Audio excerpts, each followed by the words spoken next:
En este mundo se producen acontecimientos desconcertantes, a veces trascendentes, que por desidia o prejuicios de los medios de comunicación no llegan a la opinión pública o llegan tan manipulados que nadie se los cree. Por ejemplo, estoy convencido de que muchos de ustedes han oído hablar de los llamados círculos de cosechas. Esa serie de formaciones geométricas, en gran parte circulares, que en estas últimas décadas han ido apareciendo en diferentes lugares, sobre todo en el sur de Inglaterra. Y estoy convencido también de que casi todos ustedes no han vuelto a interesarse por el tema porque en su día vieron, a través de la televisión o en los periódicos, que todo se limitaba a una broma de dos jubilados ingleses. Pues bien, desde ahora, y anticipándome al programa, les aseguro que lo de la broma de los jubilados es una pura patraña. El fenómeno no solo es auténtico, sino que a lo largo de esta última década ha ido adquiriendo unas dimensiones tales, de una complejidad, de una riqueza de contenido, que yo me atrevería a calificarlo como uno de los acontecimientos más importantes con los que se enfrenta la humanidad en este fin de milenio. Ustedes lo juzgarán cuando vean el documental que les mostraremos a continuación. En él intervienen dos de los mejores expertos en esta cuestión, en los círculos de cosechas, el ingeniero inglés Colin Andrews y el antropólogo alemán Michael Hessemann. Pero también contaremos aquí en el despacho con dos invitados que nos aportarán su experiencia, su opinión, sus conocimientos, también muy importantes, sobre lo que se ha dado en llamar círculos de los campos de cultivo o círculos, aunque no sean todos ellos círculos, ni mucho menos, de las cosechas. Yo que ustedes no me lo perdería.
Ahí están.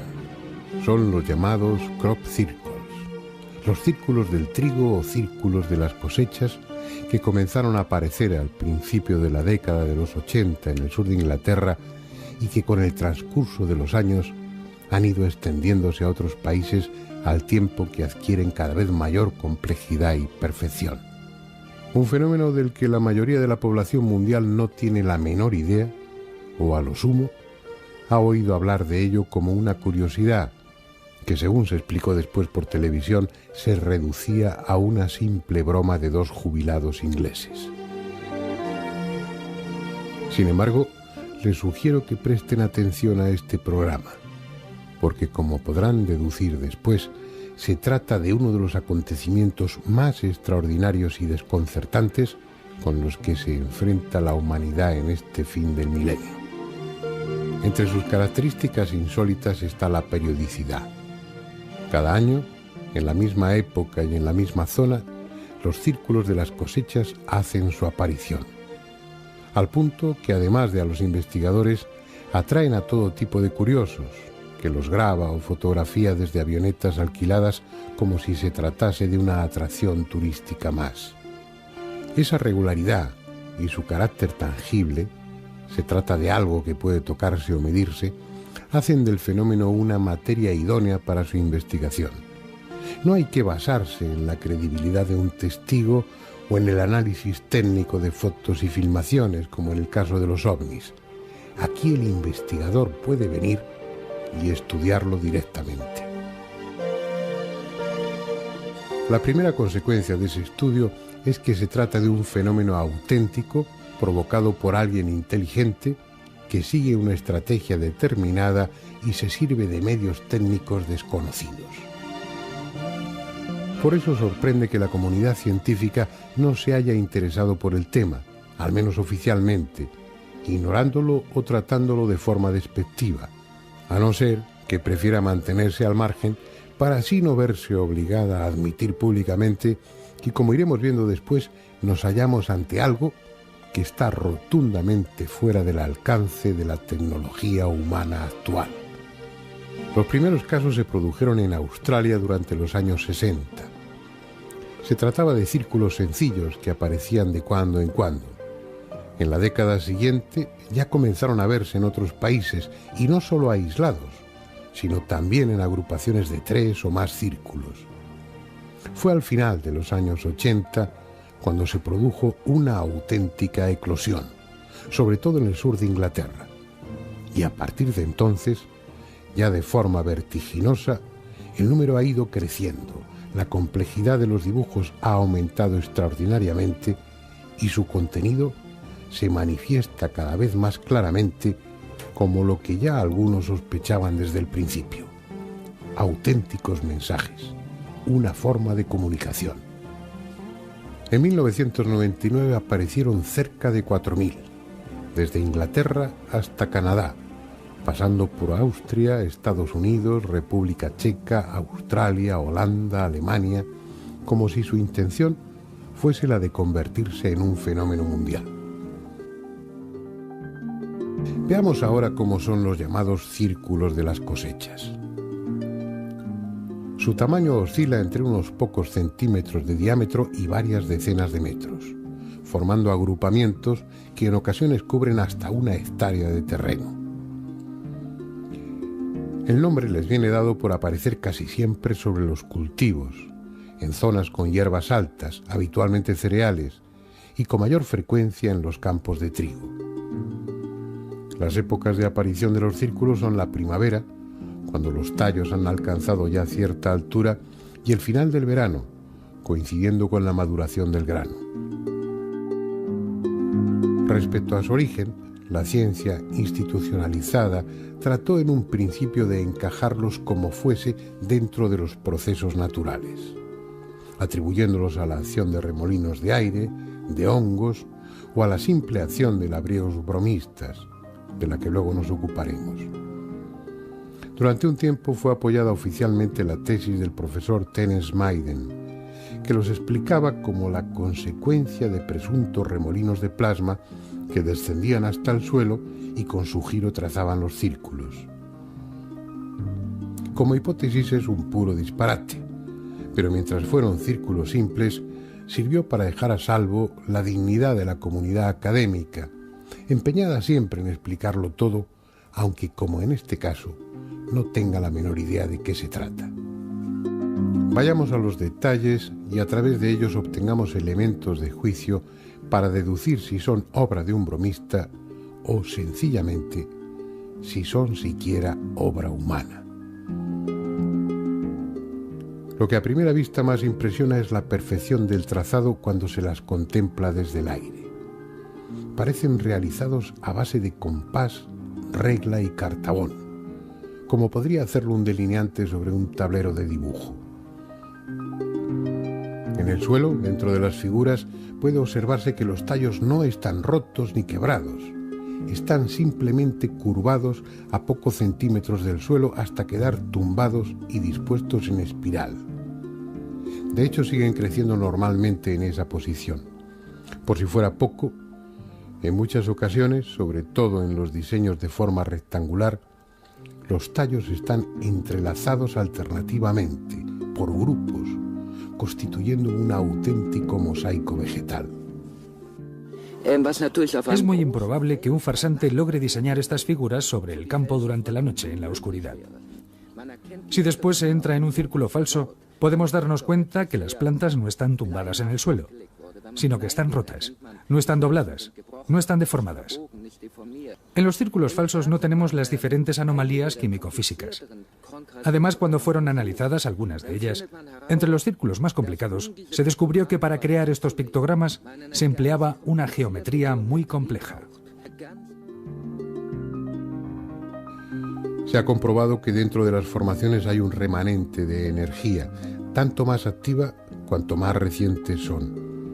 Esa energía, hasta ahora desconocida, interactúa con otras que sí son medibles. De esa manera, se ha determinado que en el interior de los círculos el campo magnético es un 300% más intenso que en el resto del cultivo. Lo que no solo perciben los instrumentos de medida, sino cualquier aparato electrónico, como las cámaras de televisión o los teléfonos móviles. También en muchos de los círculos se han detectado niveles anormales de radiactividad. Sea cual sea esa energía, resulta evidente que afecta a los seres vivos, en esta ocasión a las plantas. Si los tallos son muy jóvenes, las semillas, el grano, no llega a madurar y muere. Si la formación de los círculos se produce más avanzada la estación, con las espigas más desarrolladas, el grano madura, pero se vuelve estéril. En ambos casos, los granos aparecen deformados. En cambio, si al formarse el círculo el cereal está ya madurando, sus tallos y espigas crecen más rápido y más sanas que en el resto del cultivo. Igualmente, los tallos jóvenes del interior de los círculos presentan nódulos mayores y pueden doblarse sin romperse mucho más que los del exterior. El profesor Levengood de la Universidad de Michigan realizó un sencillo experimento sometiendo a tallos normales a los efectos de un horno de microondas, de los que hay en cualquier cocina, y obteniendo resultados muy parecidos. Es decir, nos encontramos ante un fenómeno de características extraordinarias que no solo afecta al magnetismo y la radiactividad del terreno, sino que además altera la estructura molecular de las plantas. Pero lo que resulta más extraordinario aún, esa energía presuntamente causante de los círculos de las cosechas permanece allí de alguna forma, conservando sobre el terreno la memoria del diseño del dibujo que está representado. En 1998, el ingeniero Colin Andrews realizó un experimento que así parece demostrarlo.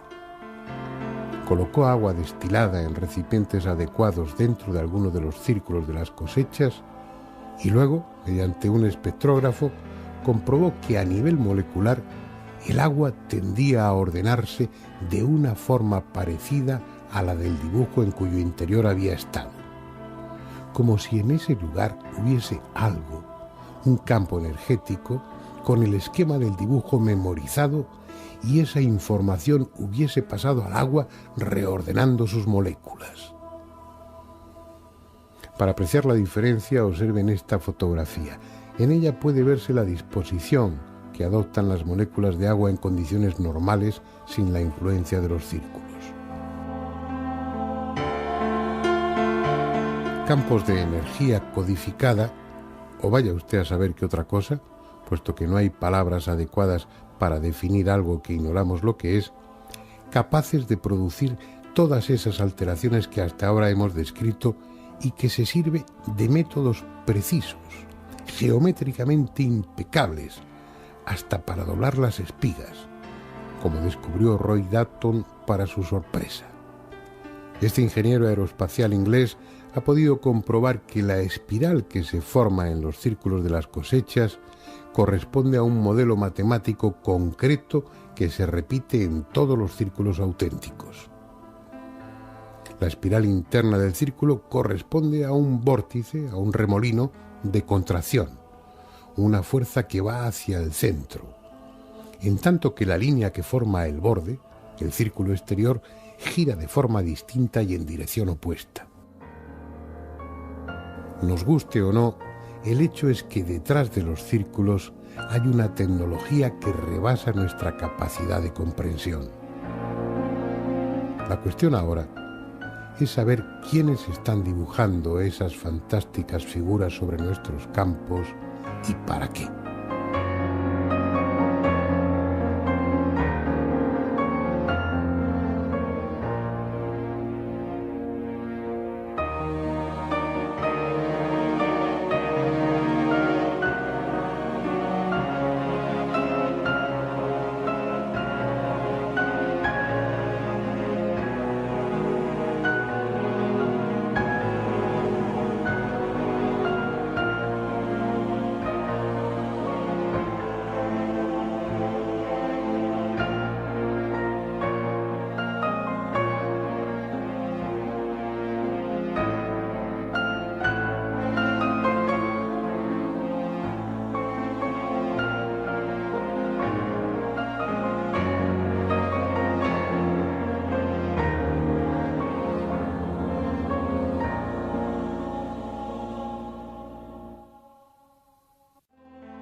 Por lo que llevamos visto hasta ahora y por lo que después descubriremos sobre el contenido matemático y simbólico de los llamados círculos de las cosechas, no es exagerado decir que se trata de uno de los acontecimientos más desconcertantes y tal vez más trascendentes de esta época. Sin embargo, paradójicamente, y como les comentaba al principio del programa, en la opinión pública ha quedado la idea de que todo se reduce a una simple broma. Así que antes de seguir adelante, dejemos resuelta esa cuestión.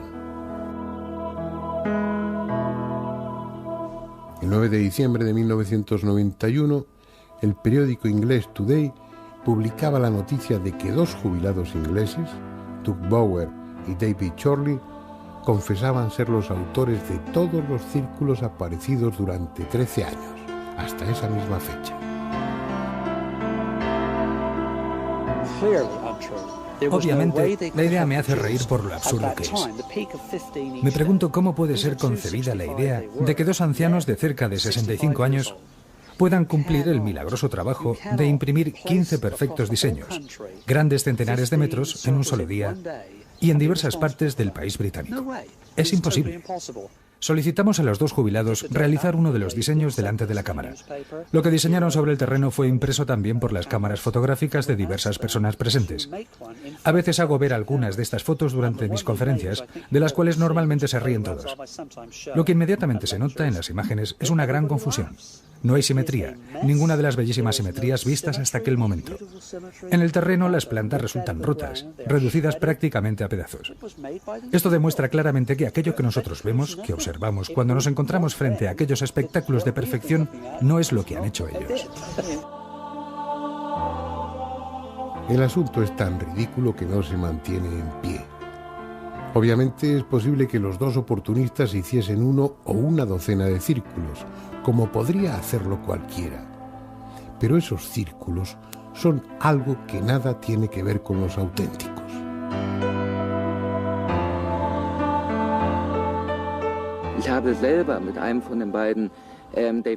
He hablado con uno de los dos, Dave Chorley, y me han confesado que ellos han visto tantos círculos en el grano que no tienen ni idea de quién puede hacerlos y que ellos primero han observado el fenómeno y después lo han reproducido.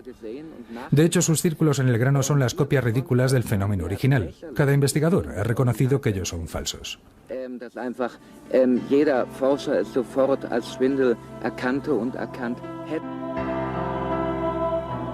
Solo con contemplar la armonía y elegante diseño de los auténticos círculos sería suficiente para descartar el tema de los jubilados bromistas, uno de los cuales, por cierto, lleva ya tiempo muerto. Pero es que la cuestión va mucho más allá de lo estético. Por ejemplo, en varios de los dibujos complejos, sus autores, sean quienes sean, se han servido de la progresión matemática de Fibonacci, en la que un número es la suma de los dos anteriores. De esa manera, en los conjuntos de círculos, el diámetro de cada uno de ellos es igual a la suma de los diámetros de los dos círculos precedentes. Por si acaso hubiera alguna duda sobre su intencionada utilización de conceptos matemáticos concretos y reconocibles por nosotros, esos desconocidos diseñadores también se sirven en sus elaboradas figuras del número áureo, una proporción geométrica determinada, inconfundible, que algunas culturas antiguas como la egipcia consideraron sagrada y que desde entonces ha apasionado a artistas, filósofos o arquitectos, que ven en ella la expresión máxima de la armonía en el universo. De hecho, la naturaleza se sirve de esa proporción áurea para muchas de sus obras, desde la espiral de caracolas marinas hasta la de algunas galaxias.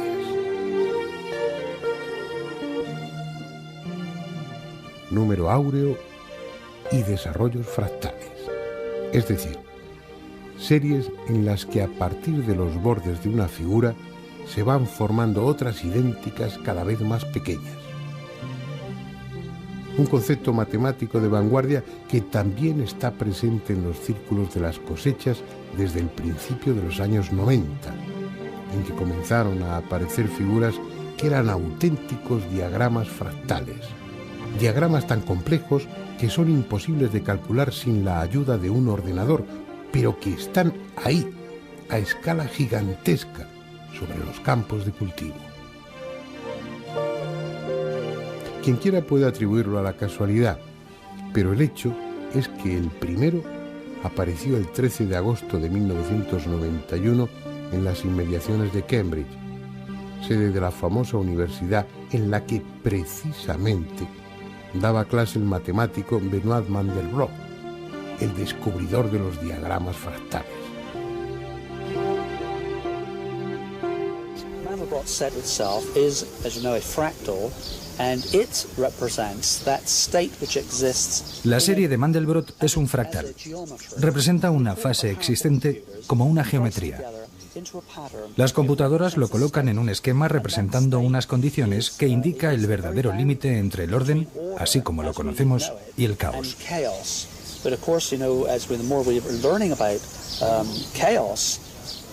El fractal representa el límite entre las dos fases, en el preciso momento en que el orden se vuelve caos y el caos vuelve nuevamente al orden.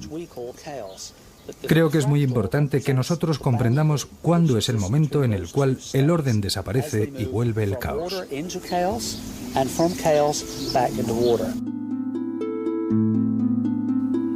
Unas representaciones precisas, exactas pese a su extraordinaria complejidad y que, como todas, han aparecido de la noche a la mañana, o mejor aún, de un momento para otro, como afirman muchos testigos. La obra de seres inteligentes que utilizan medios para nosotros incomprensibles. No es extraño que buen número de investigadores asocien los círculos al fenómeno ovni, sobre todo si se tiene en cuenta que en más del 20% de los casos, en los alrededores de los dibujos o sobre ellos, se han visto objetos volantes no identificados e incluso han sido fotografiados o filmados. Pero de entre todas esas posibles evidencias hay una verdaderamente espectacular. Fíjense bien en ella. Es una grabación en vídeo realizada el 11 de agosto de 1996 a las 5 de la madrugada, cerca de la localidad inglesa de Oliver Castle, por John Bybel, uno de los muchos aficionados que investigan el fenómeno por su cuenta. Se ve claramente como unas pequeñas esferas luminosas sobrevuelan el cultivo y en él aparece casi inmediatamente una figura compleja con círculos y líneas rectas. No hay herramientas, no hay personas doblando los tallos de cereal. Solo hay unas rápidas esferas moviéndose a poca altura y bajo ellas, como algo mágico, un nuevo pictograma que se forma en el transcurso de unos pocos instantes. Como era de esperar, el vídeo ha provocado las más diversas reacciones y algunos investigadores ponen en duda su autenticidad. Sin embargo, el experto norteamericano en este tipo de análisis, Jim Dilettoso, no ha encontrado evidencia alguna de fraude. Mi opinión sobre el vídeo de Oliver Castle es que no existen evidencias de falsificación. El punto clave es si la imagen del vídeo de Oliver Castle fue hecha en forma digital, con la palabra digital. Quiero decir que se haya usado una computadora para hacerla. En el intervalo vertical de la copia que tenemos no hay prueba alguna de que la imagen haya sido digitalizada. En conclusión, el punto es que no encuentro evidencias de falsificaciones en el vídeo de la formación de los círculos en el grano de Oliver Castle. Encuentro, en cambio, muchas cosas interesantes y sorprendentes que me hacen pensar que puedan ser imágenes reales y que deberían ser estudiadas más profundamente. En cualquier caso, el pictograma que aparece en el vídeo es real. Y ese tipo de esferas ha sido visto en otros lugares de círculos por diferentes testigos. Al decir esferas, como al decir ovnis, no sabemos exactamente a qué nos estamos refiriendo. Simplemente es algo que nada tiene que ver con nuestros conocimientos científicos y con nuestra tecnología. Algo que puede venir de muy lejos o que puede estar aquí desde siempre. El hecho es que ese algo está dejando sobre los campos de cultivo un mensaje cada vez más amplio y complejo que apenas empezamos a descifrar y en el que hasta es posible encontrar referencias musicales. Al menos eso es lo que se desprende del trabajo realizado por el norteamericano Hawkins, que ha comprobado que la relación geométrica que hay entre las figuras contenidas en algunos pictogramas es idéntica a la relación matemática existente entre dos notas de un piano. Dicho de otra manera, algunos de los dibujos de los campos de cultivo son la representación de un sonido. Diagramas fractales y ahora sonido, quién sabe si música. Parece que es el momento apropiado para volver al despacho y reflexionar sobre ello con un experto.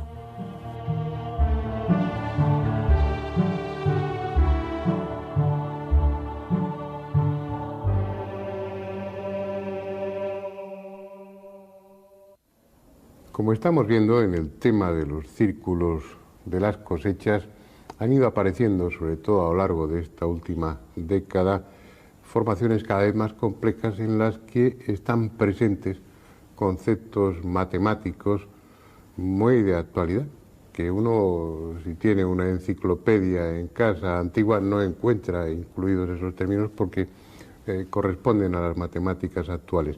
Uno de ellos es el de los fractales.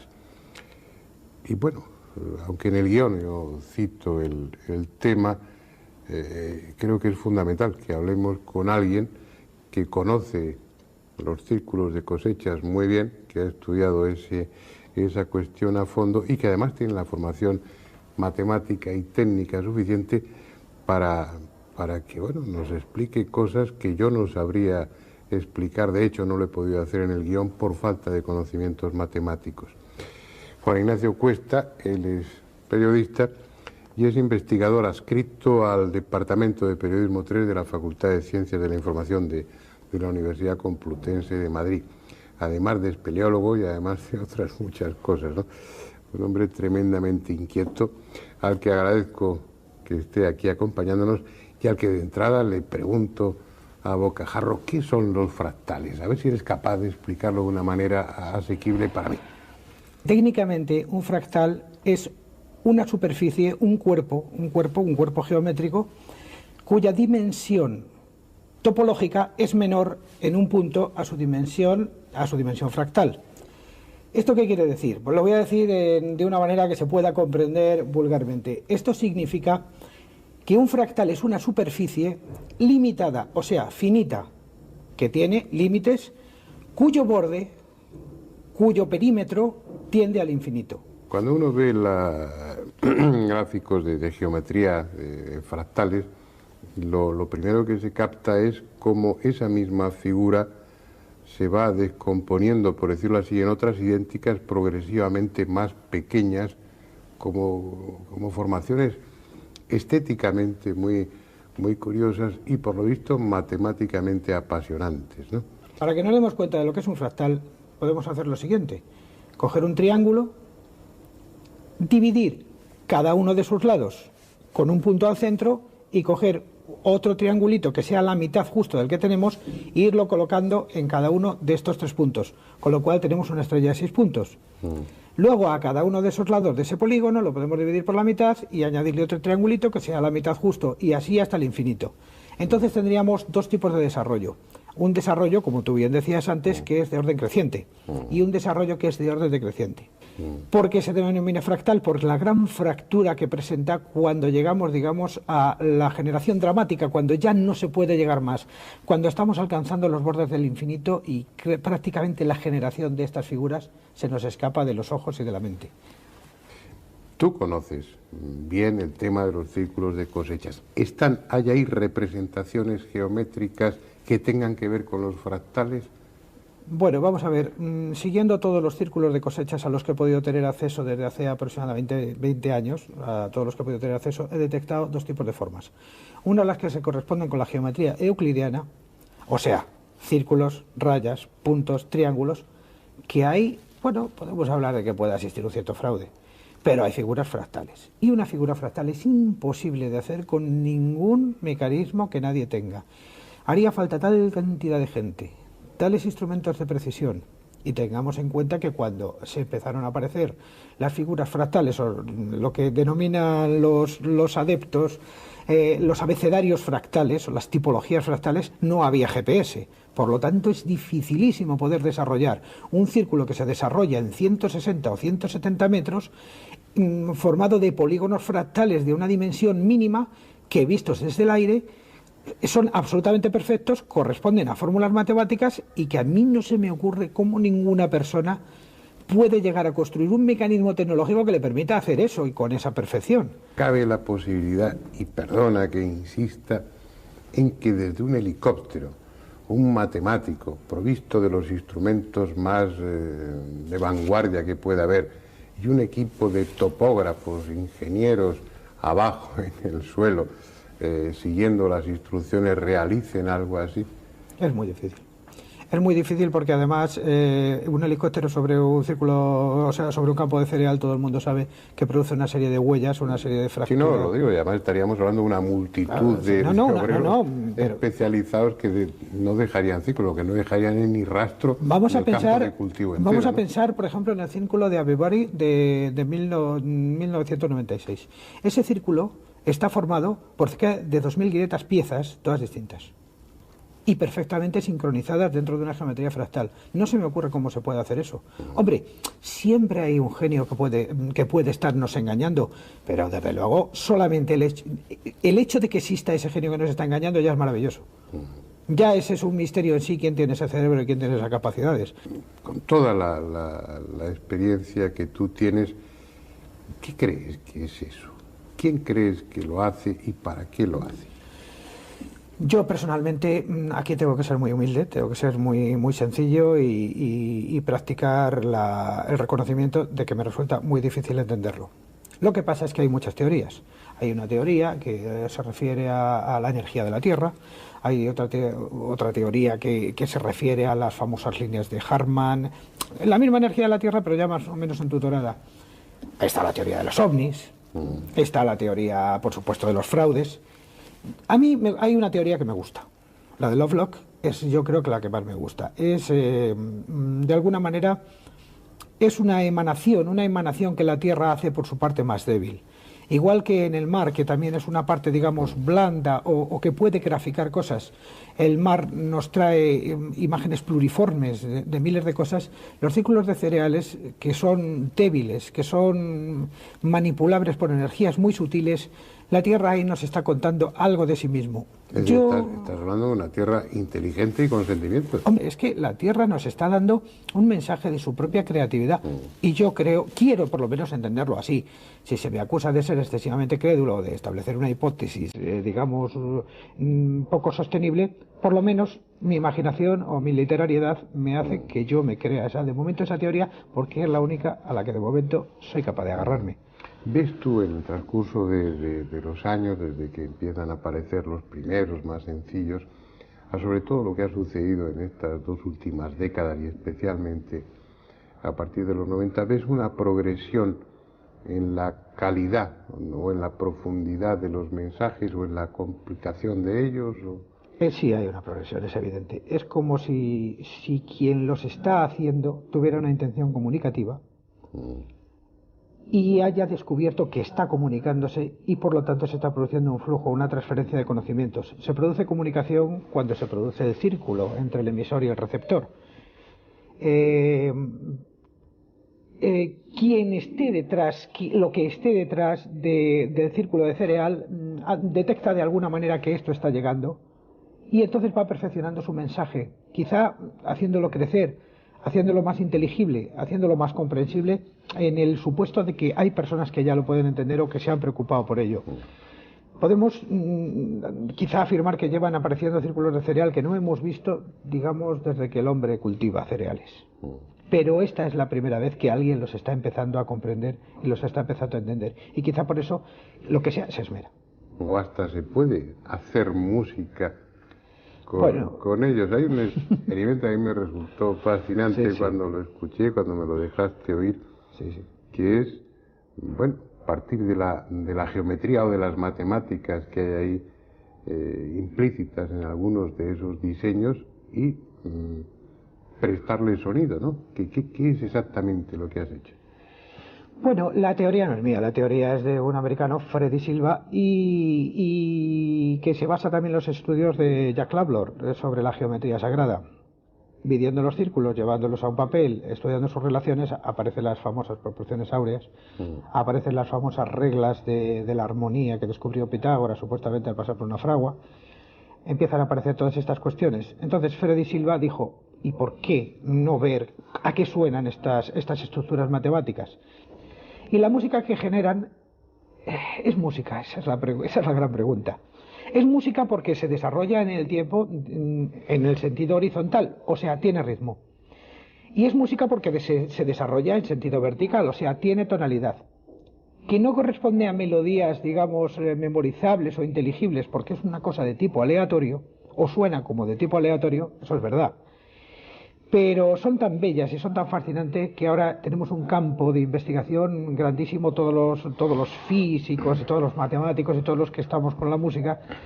Y yo, humildemente, utilicé uno de estos pequeños programas que establecen estas fórmulas, cogí un par de círculos, cogí sus relaciones y generé cuatro temas basados en esto y que yo les llamo el canto de la tierra. Son el canto de la tierra, esa es la gran pregunta.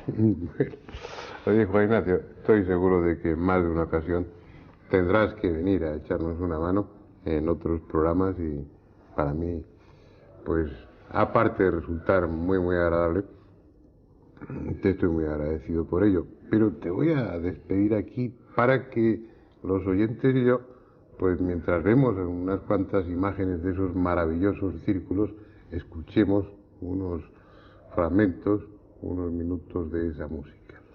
Así que, Juan Ignacio, gracias y espero contar contigo en más de una ocasión. Así será.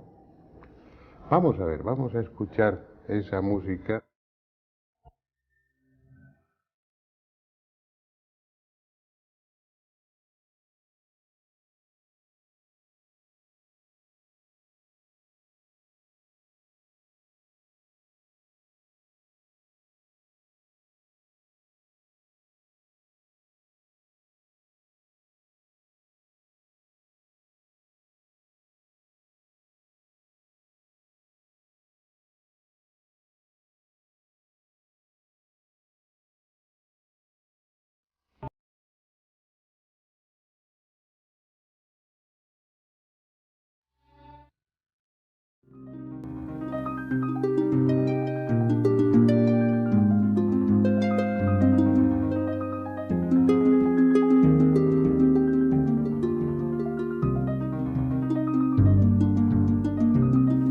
Sea cual sea su origen, lo evidente es que los llamados círculos de las cosechas responden a una intención.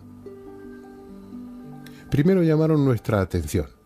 Era un fenómeno nuevo, espectacular, que se repetía cíclicamente y que tras las lógicas dudas iniciales nos vimos obligados a admitir que tenía una procedencia no humana.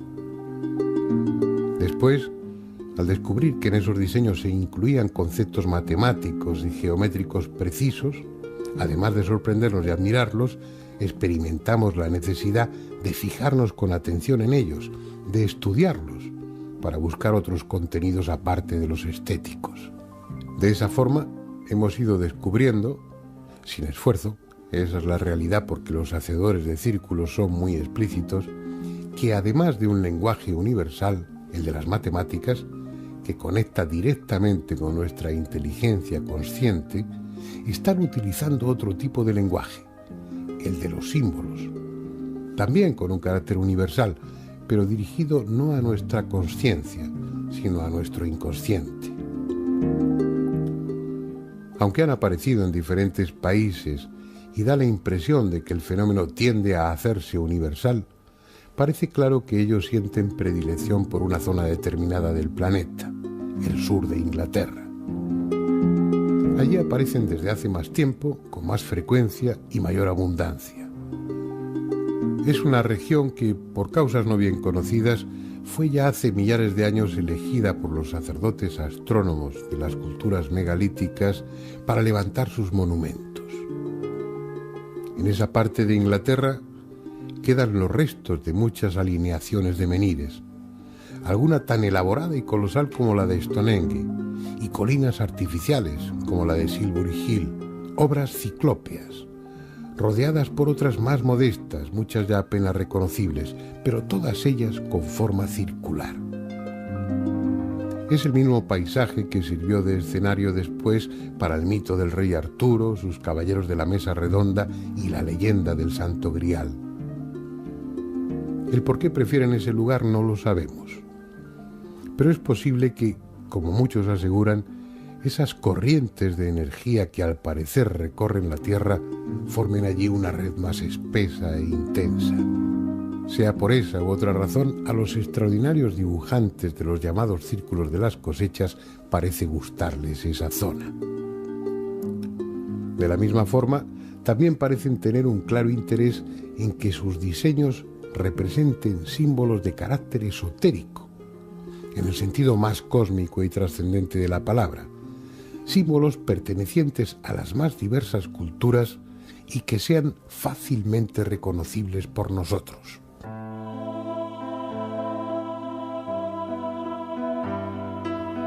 Símbolos que vinculan al hombre con el cielo, a veces tan arcaicos que ya se dibujaban en las paredes de las cuevas prehistóricas,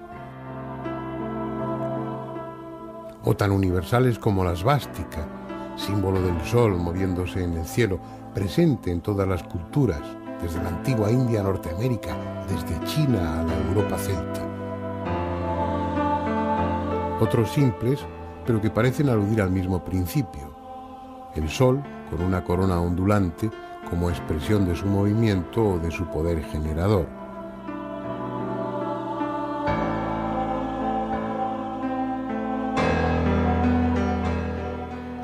Círculos que se superponen parcialmente, delimitando con sus intersecciones cruces o flores esquemáticas, comunes en la simbología esotérica y que suelen representar la integración de planos o mundos diferentes, desde lo material a lo mental o desde lo espiritual a lo divino.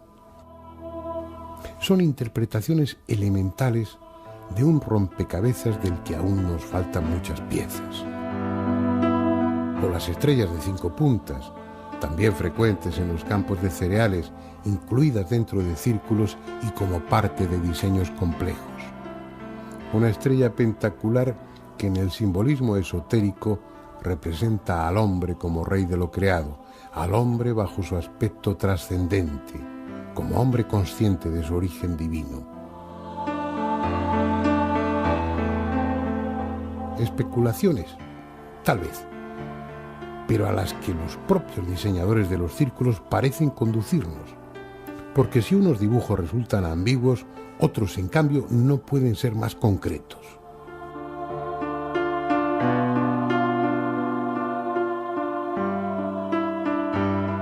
Como este, ni más ni menos que un perfecto árbol sefirótico, la pieza emblemática de la Cábala, con sus 10 sefirot y sus 22 senderos, el árbol de la vida, con los caminos y etapas que descienden desde Dios hasta el hombre y el mapa que éste ha de recorrer para alcanzar el carácter divino que supuestamente le corresponde.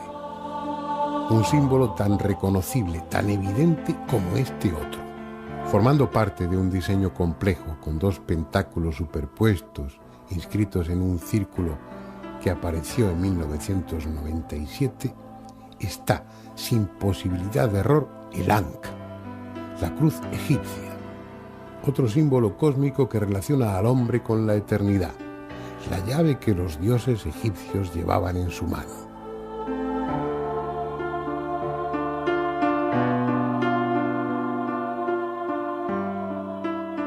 Decenas, centenares de figuras con un presunto carácter simbólico que es evidente en algunas.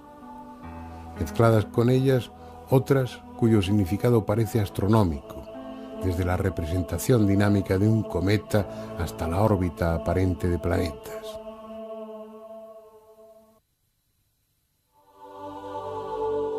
Han estado ahí, en los campos de trigo o de cebada. Han desaparecido tras la siega para volver a aparecer a la primavera siguiente. Así, década tras década, cada vez con diseños más elaborados, más rotundos, más directos. Son, sin duda, fragmentos de un mensaje aún incompleto. Pero tal vez no haya que esperar mucho más, porque ellos, los hacedores de los círculos de las cosechas, están siendo cada año más claros y explícitos, como si pensaran que ya ha llegado el momento.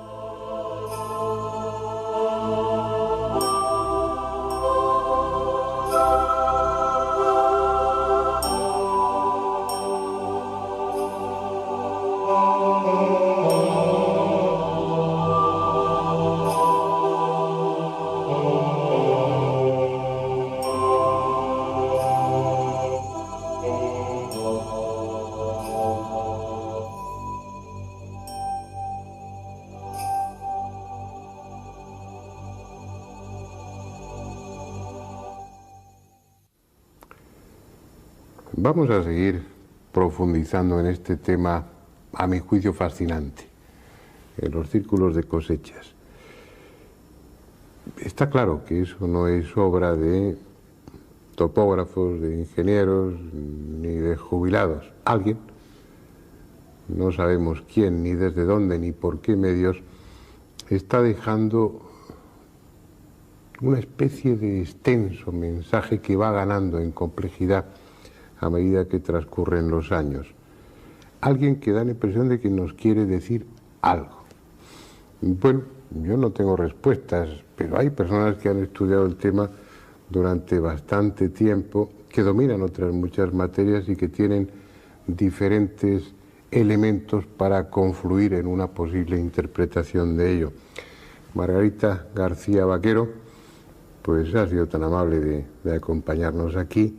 Ella es psicoterapeuta transpersonal, está metida en el mundo de la empresa, gestión de empresas, marketing, publicidad.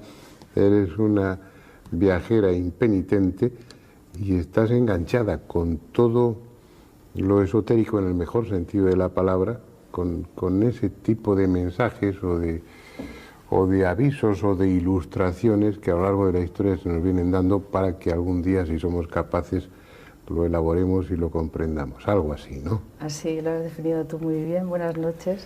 Bueno, cuéntanos, Margarita, ¿qué pintas tú en los círculos de cosechas? Siempre desde que era pequeña me llamó mucho la atención las cosas, por qué estaban las cosas como monumentos megalíticos o pirámides, todo este tipo de construcciones me llaman poderosamente la atención y siempre traté de ver la vida como qué había detrás de las cosas, más que la apariencia solamente, ¿no? Y entonces, viajando realmente creo que es una forma estupenda de conocer todo esto, de pasarlo bien, de crecer y evolucionar de la misma forma, ¿no? De contrastar diferentes culturas. Y fui a Inglaterra más que nada pues por todo el mito, quizás siguiendo el mito artúrico, de Merlín, de los caballeros, y pues aparecí en esa zona de Inglaterra donde aparecen los círculos. Entonces, ya que estaba ahí, pues decidí ir a acercarme a ellos, a ver lo que era realmente, porque yo había visto aquí en revistas información sobre que, bueno, aparecían o que sí hacían dos abuelitos que lo hacían, y todo eso. Y nada, fui allí, empecé a investigar el tema, la verdad que me empezó a apasionar mucho porque vi que encajaba en todo lo que yo había buscado y en lo que había trabajado a lo largo de mi vida, y que eso iba, no sé, creando una historia que cada vez se cerraba más y con un sentido más lógico y más claro para mí. Pues, hablas de sentirlo, tal vez a nuestros espectadores les interese saber que aparte de esa afición o de esa pasión por los símbolos y por lo que hay, lo que te lleva allí pues a estudiar o a vivir los lugares del mito artúrico, del Santo Grial y demás, pues Margarita tiene bastante experiencia y bastante conocimiento en cuanto a las energías de la Tierra. Supongo que tiene relación con Colin Bloyd también. Sí, también. Y que bueno, estás no ya convencida, sino que estás acostumbrada a sentir esas energías, esas redes de energías que se mueven por la Tierra y que algunas personas con el adiestramiento adecuado son capaces de percibir y que tienen que ver también seguramente con todo esto, ¿no? Absolutamente, lo creo así, creo que es lo mismo, ¿sabes? Que forma parte del mismo entramado energético que envuelve a la Tierra y a los seres humanos, por supuesto, porque nosotros también somos energía y podemos detectarla solo con practicarlo. Todo el mundo tiene esa cualidad, lo que pasa que dormido, ¿no? Todavía no lo practicamos. Bien, ¿no? Tenemos ahí a Margarita que ha ido siguiendo el mito artúrico, que tropieza con los círculos de cosechas y que se queda a vivir ahí para estudiarlos. Por un lado, pues fui físicamente, al estar físicamente allí y al sentirlo en tu ser, ¿no? Pues indudablemente es muy diferente que verlo en una foto, ¿no? O sea, ya por las dimensiones que ves que hay, la energía que se mueve dentro, con que no entiendas o sepas mucho energías, luego entras ahí y notas que hay como una resistencia al andar, o sea, algo que hay ahí que no es visible pero que te afecta y lo sientes, ¿no? Entonces, bueno, empecé a pasear por ellos intuitivamente, ¿no? Incluso dormía la siesta, pues lo que se me ocurría, ¿no? Y después iba anotando, pues, y comprando también fotos, porque lo que sí es cierto es que los círculos son tan grandes que si tú entras en ellos no puedes de ninguna manera saber qué imagen es la que estás, porque la complejidad es enorme, el tamaño también. Y, por ejemplo, el año pasado eran ya hasta cuatridimensionales, o sea, había círculos con cubos, con triángulos, todo en dimensiones diferentes. Cada año, o sea, la aparición es mayor y más compleja, ¿no? Entonces, bueno, pues empecé a hacer como quizá un estudio, porque profundidad hay mucha, ¿no? Hay mucha gente, mueve a mucha gente este fenómeno, muchos científicos con unos conocimientos valiosísimos, ¿no? Pero yo me centré más en darle un sentido general a todo, ¿no? Y entonces empecé a recopilar información según fotos, según sitios que estaba de otros años, de esos años, y hacer un poco un currículum, digamos, del hecho.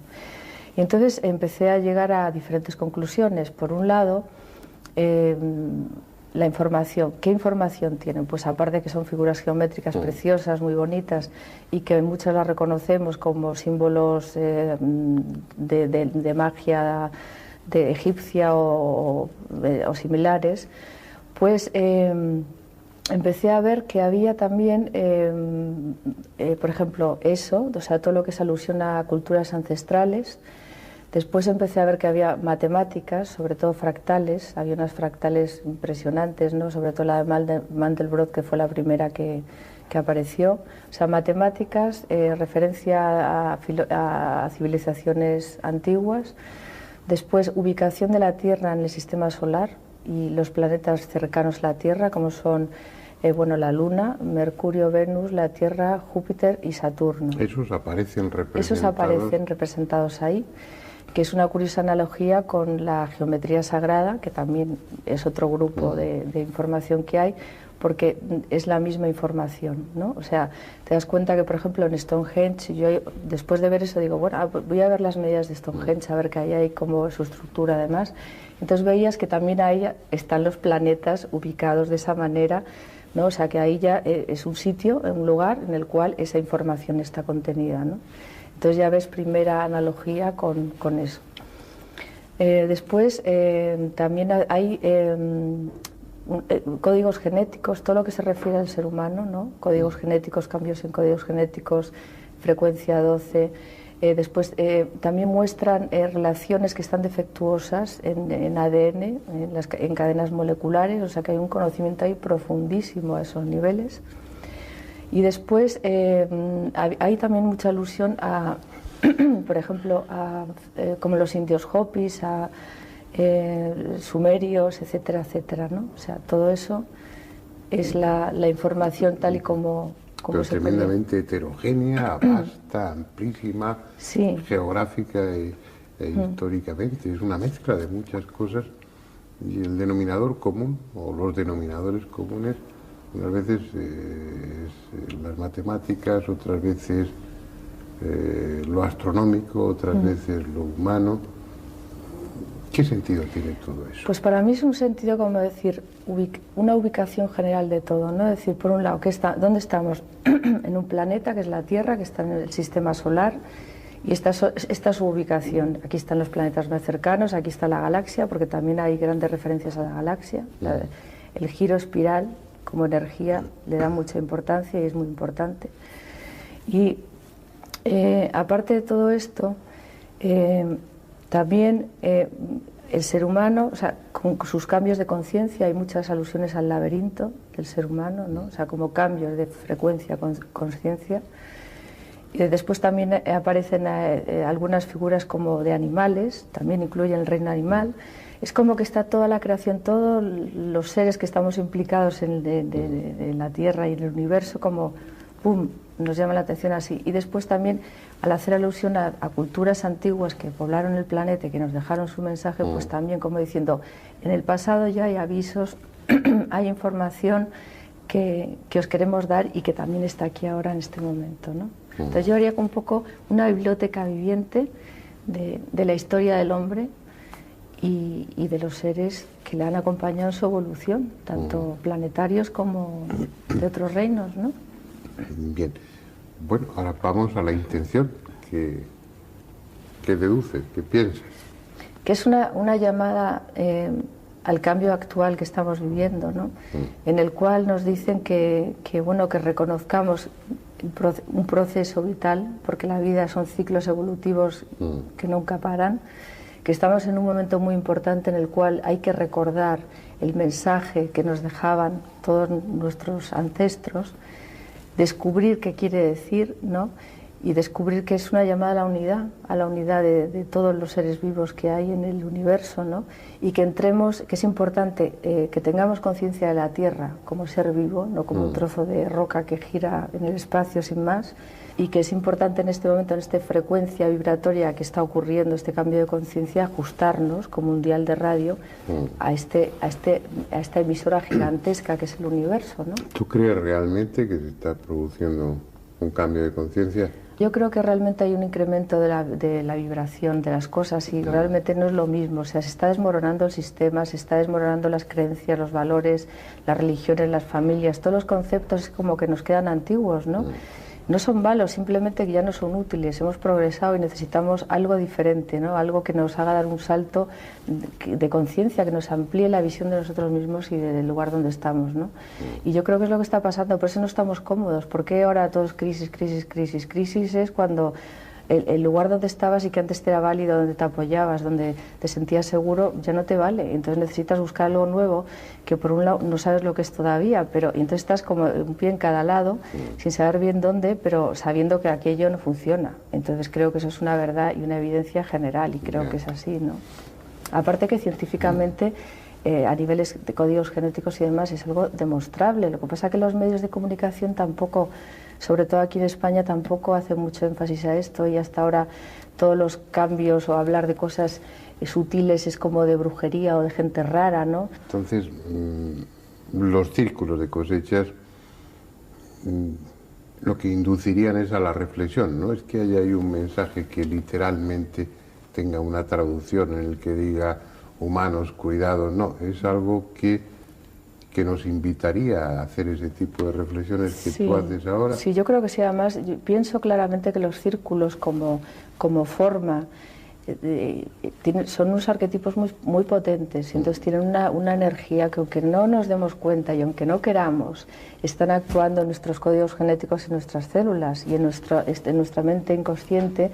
Entonces esa parte de nosotros que normalmente está tapada, que no queremos ver porque solamente actuamos con la mente, con lo que conocemos y nos hace sentir seguros, pero eso opera en nosotros, queramos o no. O sea, nos está afectando muchísimo. Yo creo que está abriendo muchas memorias, muchos cambios en muchas personas que están resonando a eso, aunque no entiendan lo que quiere decir ese dibujo en concreto, ¿no? Pero sí está afectando esa parte que sí lo entiende. Margarita, me comentabas antes de iniciar la charla de cuando das una conferencia sobre el tema de los círculos, las primeras preguntas que te suelen hacer en el coloquio es, bueno, ¿y quién hace esas cosas? Yo creo que los espectadores, que ustedes y yo estamos también haciéndonos la misma pregunta durante todo el programa. Yo no sé si tiene la respuesta, pero cuando menos tendrás una opinión. Bueno, sí, eso desde luego tengo mi opinión subjetiva, que es simplemente mi opinión, lo que yo he vivenciado y mis conclusiones. Eso es personal. Entonces, yo creo que realmente para mí me llevó lo primero a acercarme mucho a la Tierra como ser vivo.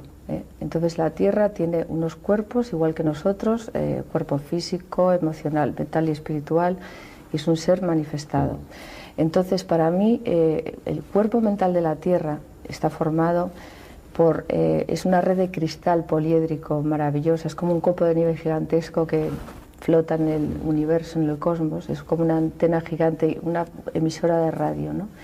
Entonces creo que realmente si la Tierra puede hacer tornados, puede hacer terremotos y toda esa cantidad de energía tan fuerte que mueve, ¿por qué ella no podrá pensar o escribir sus pensamientos en la Tierra, ¿no?